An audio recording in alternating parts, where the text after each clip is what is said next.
Hello and welcome back to Boxing Social in association with Betfred. My name is Ayman. I'm here in London at BT Sports Studios. We've just concluded the Arthur-Yarde 2 press conference. With me is the one and only Frank Warren. Frank, how's life treating you? All good. I'm happy where we are at the moment. We've got some good fights coming up involving some of our good fighters. Frank, where does Arthur-Yarde 2 rank in some of the domestic dust-ups that you've put in throughout your career? Well, look, the first one was a good fight, but it didn't quite get to what I thought it could be. I thought it'd been more exciting. Was a good fight. It was in a sterile environment, in lockdown, no people in the studio. This second one is in front of a huge crowd, big crowd.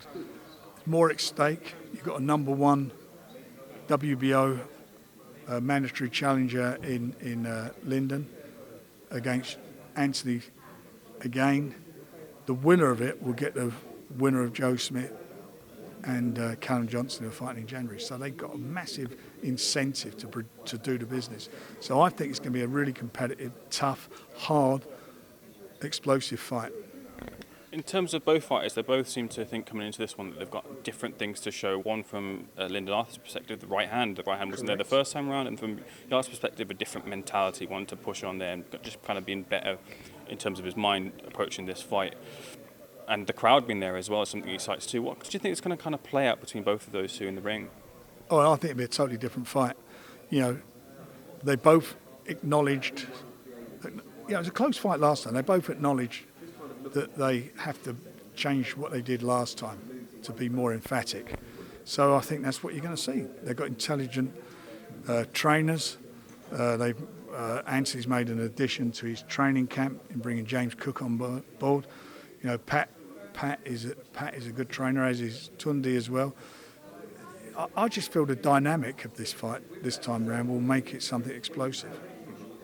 There's been talking about difficulties in terms of getting this fight, you know, where the fight was scheduled, when it's going to be scheduled, where it was going to take place. Tunde also alluded to Lyndon Arthur not wanting the fight and potentially looking to switch sides. What's the situation there with, or how hard was it to get the fight actually over the line? What's the situation there with Lyndon Arthur?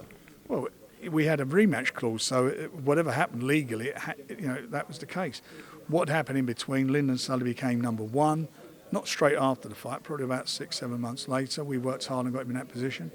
And then he wanted a straight shot at the title. That was not going to happen because there was a rematch clause, and I understand where he's coming from.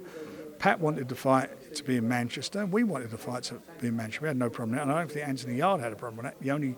The problem was we couldn't get a venue on the date, and it started getting a bit silly. But you know what? Sense prevailed, and we are where we are, and it's on. Sometimes things take a while to get over the line. That's the job we do as promoters, but we got it over the line, and that's all in the past now. Now what's in the future is reality. The reality is who is going to come through, who's going to grab that shot, who's going to fight the winner of White and Callum, who's going to fight that. Sorry, Smith and Callum. Who's going to get that? Hamza Shiraz on here. We saw the press conference as well between those two. Looks like he's someone who potentially, from observers and onlookers, could win world titles at potentially multiple weights. But how excited are you for seeing a talent like Hamza Shiraz coming through? Well, he's done everything that's been asked of him, and I think he's an exceptional young talent. He's more than done everything that's been asked of him. However, he's now this is an acid test for him. He's fighting a guy who's got a tremendous amount of talent. I think he's knocked out more people than Hamza's had fights in Bradley. Bradley knows it's his last shot. He knows that if he wants to get into a big fight, he's got to beat Hamza. So there's a lot on the line for him. And for Hamza, it's can he cope with that experience? Has he got what it takes? And we'll find out on Saturday. A few things away from this, Khan versus Brooker, two fighters that you've worked with in the past to varying degrees. Were you ever interested in staging the fight, Frank? Yeah, I offered it, and they didn't want to know. This time around? When they were better fighters. Yeah, when they were better fighters. What do I think of it? Yeah, good luck to them. They get a few quid. They pass their sell-by date, but good luck to them. You know, they can go and get a bit of pension money, and who can blame them for that? We see Jake Paul versus Tommy Fury pay-per-view on BT Sports. We had the press conference happen. Big John Fury got a bit excited there. Just a reaction to what happened there. Well, you know, John obviously I know and I'm not an apologist for John. You know, what was said was not totally unacceptable. John feels bad about it. I know he does, and he's apologised. But having said that, I wasn't there. I couldn't travel. I had an operation on my back, so I couldn't be there. If I'd have been there, it wouldn't have happened. Fact is, I wasn't there. It did happen, and that stuff like that will never happen again. That's for sure. We're talking about the stakes that have been put in place there for Tommy, who's been trained by Tyson Fury now. But there's a lot on the line for him, considering they're saying that you got to change your name, or at least he won't be kind of seen along with the Fury family if he does lose. A lot on the line there for Tommy. Look, he's getting very, very well paid for this fight. Well paid. It's a massive money. These two guys between them have got over 30 million Instagram followers. That's why the fight's on. It's an 8-rounder between two guys who are pretty much novices as far as fights are concerned. Having said that, people are buying into it. They want to watch it, including myself. I'm involved in it. Tommy's got to win this. If he doesn't win this, he hasn't got much of a future in the professional game. Tyson Fury, what's the latest with him? I've seen some interactions on social media with Dillian Whyte. Of course, there's arbitration rumbling in the background, but Tyson kind of put out the percentage of 13%. Is that what is being pushed forward for the percentage there? What we're working on, we're all working hard to get the unification on. That's what we're trying to do with him and Usyk. It's all about AJ agreeing to it, and then we can move forward. Get the venue sorted out, and the site sorted out, we can move forward. If it doesn't happen, then Tyson will fight in the UK in March against somebody who's in the top 10. It may be Dillian if we can agree terms.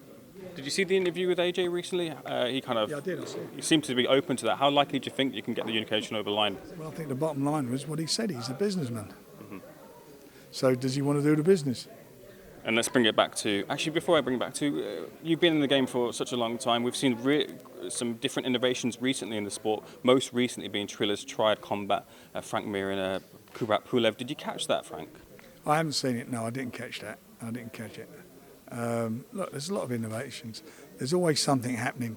It's all about how long it lasts and establishing it. And I've seen people come and go in this sport, come in with great ideas. Some work, some haven't worked. I've seen, guys come in with big fortunes and leave with small fortunes. It's not just about who's got the most money. It's not about any of that, because if it's all about who had the most money, then the richest guy controls the sport. And it's not about that. It's about knowledge. It's about various other things, longevity. It's about knowing the game and learning the game. But look, the more the merrier. It opens it up for everyone. I mean, now boxing in this country is on a lot of different TV platforms. When I started out, it was just on BBC television. So that's great for the fighters and great for the fans. Boxer have emerged, a new piece of competition that have come in the UK. Yep. How do you feel they've kind of entered, and how do you feel your product compares to everything in the UK as well? Well, I think we're far head and shoulders above everybody in the UK. We've got the best young fighters, bar none. We've got the best heavyweight.